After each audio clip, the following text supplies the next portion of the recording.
such a nice day. It's too hot. It's not that hot. Oh, did you hear about that girl in Texas? Who Which one?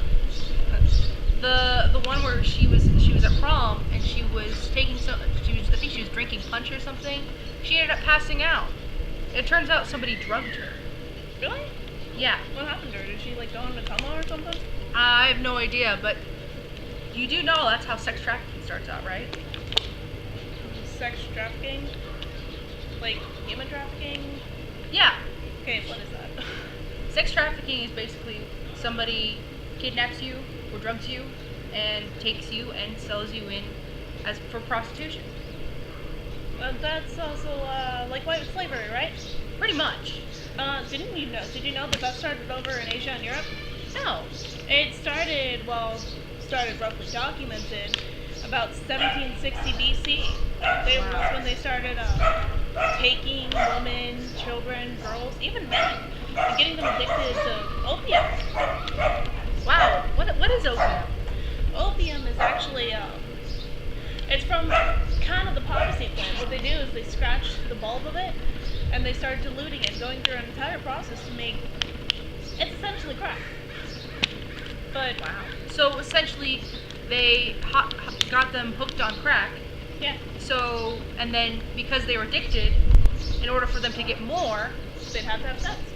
interesting. And then after that, here's the cool part, is that it went from Asia and Europe, because Asia and Europe, that big opium time, then they went down and it started spreading into Africa, and Africa started going over it, which then from Europe and Africa and Spain traveled it over to Brazil, and from Brazil it started migrating all throughout South America up into Mexico. Now the cool part is how it affects the U.S. is the fact that when the colonists came over and landed over in Jamestown, they brought crimps, what they call them, because it's also called crimping, with them. So slavery started there too. Now another thing is that as we started developing the actual colonies, they would spread all throughout the colonies, and mainly thrived in big cities like Chicago or Boston. Even when it got to the West Coast, San Francisco was a huge one. Now, So it could be in Seattle too. definitely was in Seattle. After it hit in California, it went up into Oregon. And have you ever heard of the Shanghai tunnels? No. What are those? The Shanghai tunnels is Portland Underground. That's where the term Shanghaiing, or I've been Shanghaied, comes from. Like, you've been tricked. The Portland Underground runs all throughout the hotels and bars. And even some bartenders were in on it. They'd have trap doors where they'd go and they sit whoever they think is proper, and they'd go and sit them on there and then ring a little bell underneath, and then the crimps down there would pull the flap door and close it like nothing ever happened. See, I didn't know all of that history stuff. What I knew about sex trafficking was that it was the third largest criminal industry in the world right now. I thought that was drugs and like guns. No, it's right after illegal drugs and guns. Wow. Yeah, with children accounting for half of its victims. So you're talking about that creepy like pedo bear status down the street that goes and is like, hey, I like this kid. Right. No, all this sex trafficking stuff, it still happens today. It even happens in King County. Really? Yeah. Alright. What else? There's an estimated amount of 300,000 underage girls who are put into human trafficking. That's just sick. Yeah. There's,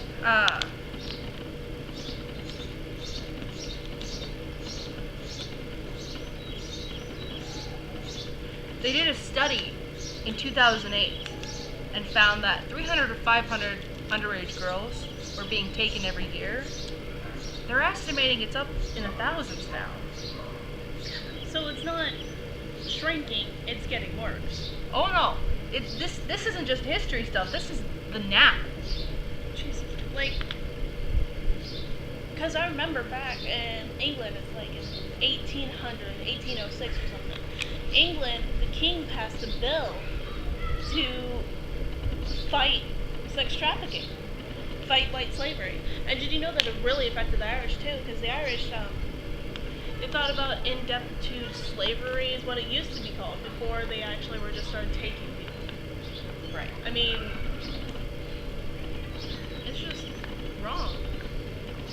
That would explain a lot, especially because the Irish had no jobs after the potato famine. Exactly. And as we all know, potatoes were the Irish's main staple of food. Yeah, and when the Irish came down here, they didn't really have anything to do, anywhere to go. They worked on railroads, they worked in anything they can. They had no family, they had no names for themselves, they're poor, they were practically slaves, so it would make sense why they would take them, and as horrible as it is, it makes sense to take them and make them into human slaves. So, you said that it was still happening here in King and Pierce County and all throughout, like... Yeah. Alright, so, is it something that I gotta look out for? Is there, like, am I endangered here? Like, Well, what do I gotta do? yes and no. The average age of entry for prostitution or sex trafficking is around 13 years of age. That's very, very common because it's easy to abduct somebody who's 13 years old or trick them into going with you or something like that. But basically, the simple things you can do to protect yourself is don't be over trusting of people. Don't accept any drinks that you don't know from. Like some guy wants to buy you a drink or he wants to offer you a drink at a party or something. Just be kind of careful, like, especially if he looks like a shady character. So don't really trust shady characters and stuff like that. And always go around with a buddy. So like, if your friend is eating one thing, eat something else from another table. If your friend is drinking something from this table, drink something else from that table. So if your friend or if you starts acting a little funny, one of you knows where it came from and to avoid it and to get help. Got it. Alright, so, like, that all makes sense, but it's kind of strange how it's still around today. I mean, I knew it was a big thing back then because, yeah, you gotta look, honestly, you gotta look out for this a lot more than you have to do worry about prostitutes. I think, personally, I think the police should be on sex trafficking more than they do prostitution.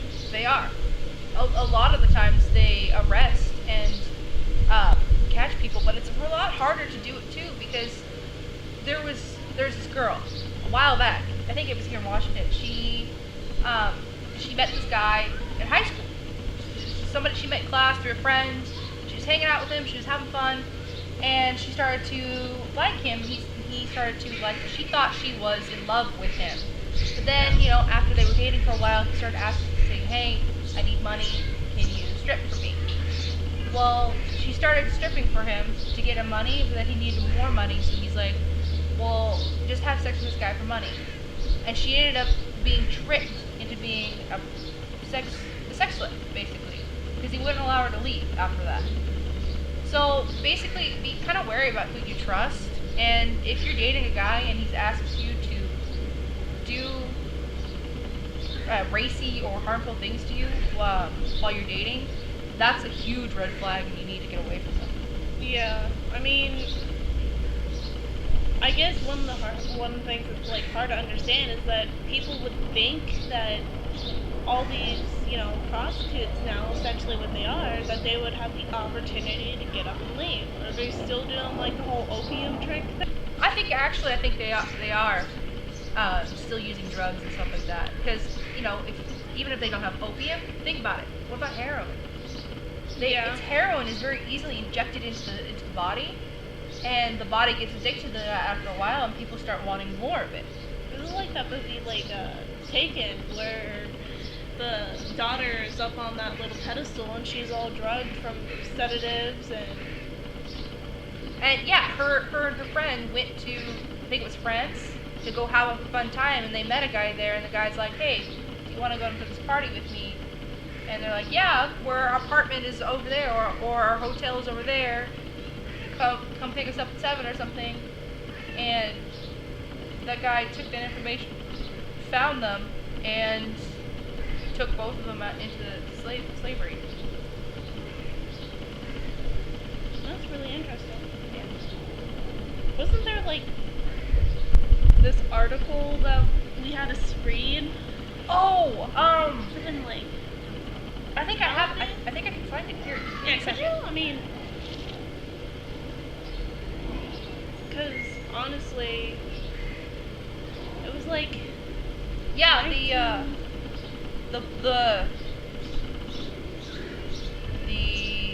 borderline of the article was that in 1998, international study of prostituted individuals found the following: 71% experienced physical assault, 63% were raped, 89% wanted to escape prostitution immediately but didn't have a way to do so, 75% had experienced homelessness, and 68% met criteria for having post-traumatic stress disorder. So PTSD. Yeah. That's. That was just in 1998. There's no telling what happens now. I bet you anything those numbers have increased incredibly. So basically, what we should tell our friends is just watch out. Going out in a group is better than running solo, I guess. So you should never go out alone in this day and age, especially because of all the. Even if they don't kidnap you and sell you into sex, there's a whole lot of other worse things they can do to you. Murder, rape, Jack the Ripper, yeah. There's that too. I mean, because I know a lot of my friends. I was trying to do research for this project, and they're all, what is sex trafficking? Are you talking about just prostitution? I'm like, I don't think they realize that this is technically white slavery. Yeah, because it's not just sex.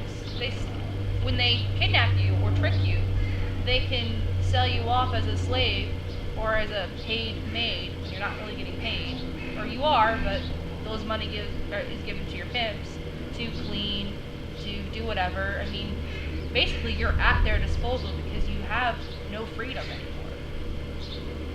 Right. So basically you just gotta look out for it. I know in history it wasn't just females. Is it still males, or is it more targeted towards females now? I think there are. It's probably still females, but there is a good percentage of males out there too. Because I don't think anybody's safe. If you get drugged or something, anybody should go out with a buddy. Yeah. Just to be safe. I mean, heck, they didn't teach you the buddy system in kindergarten for nothing. Everyone's good,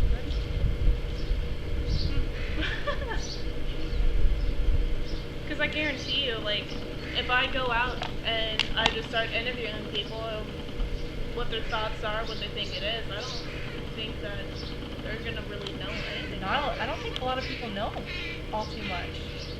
I mean, unless I'm like Shanghai. Yeah. I didn't know anything about the history and stuff, and that's a pretty huge part of our history on the West Coast. Not only that, I mean, you think that Shanghai tunnels would still be around. I mean, because that's the most prime example on the West Coast. Yeah, it followed the gold rush and everything, but so did prostitutes. That's how you kind of know that it went there. You have bug on you. Well, thank you for getting the bug. Well, I don't like bugs on me. But you would think that it should at least be taught. I mean, you shouldn't have to be like me and be a history buff in order to know the history behind all the sex trafficking and stuff like that.